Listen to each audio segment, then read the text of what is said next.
প্রিয় ভিউয়ার্স, আসসালামু আলাইকুম। আপনাদেরকে আমি কিন্তু গত ভিডিওতে দেখাচ্ছিলাম যে এই জমিতে কিন্তু আমি পেঁয়াজের বেশি ছাড়বো।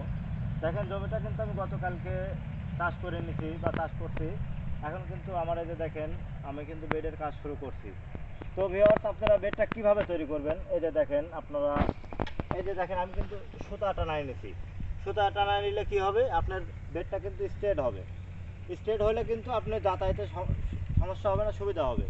সেক্ষেত্রে আপনার কিন্তু সুতা টানাই নিয়ে বেডটা স্ট্রেট করতে হবে। তারপরে দুই পাশ থেকে মাটি উঠাই নিয়ে বেডটা কিন্তু উপরে সুন্দর করে বুক টান করে দিতে হবে, তাহলে কিন্তু চারাটা আপনার সুন্দর উঠবে।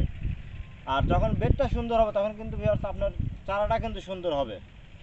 তো ভিউয়ার্স, এই যে দেখেন আমি কিন্তু চাষ করছি জমিটা গতকালকে। এই যে দেখেন সুন্দর কিন্তু মাটিটা হয়েছে। আপনাদের খেয়াল রাখতে হবে, প্রথমত যে কাজটা সেটা হচ্ছে সুন্দর করে চাষ দিয়ে নিতে হবে। চাষ যদি সুন্দর না হয় তাহলে ভিউয়ার্স কিন্তু আপনারা চারাটা যত্ন সহকারে দিতে পারবেন না। তো মাটির সঙ্গে কিন্তু চাষের অনেক সম্পর্ক আছে। যাই হোক ভিউয়ার্স, আপনারা দেখতেছেন যে আমি এই জমিতে কিন্তু চারাটা ছাড়বো। তো ভিউয়ার্স, আমাদের সাথেই থাকুন, আরও নতুন নতুন ভিডিও আপনাদের সামনে আমি হাজির করব। আর সব মিলে আমার কাজ যদি আপনাদের ভালো লাগে, অবশ্যই অবশ্যই আমার ফেসবুক পেজে একটা ফলো দিয়ে রাখবেন। আর আমার যে চ্যানেলটা খুলছি, ইউটিউব চ্যানেল আসুন কৃষি শিখি, এটাতে একটা সাবস্ক্রাইব করবেন। এবং আমার যে কাজগুলো যদি আপনাদের ভালো লাগে, অবশ্যই অবশ্যই দয়া করে একটা করে কমেন্ট করে আমাকে জানাবেন। ইনশাল্লাহ আমি আপনাদের প্রত্যেকটা কমেন্টের রিপ্লাই দেবো। ভালো থাকবেন, সুস্থ থাকেন।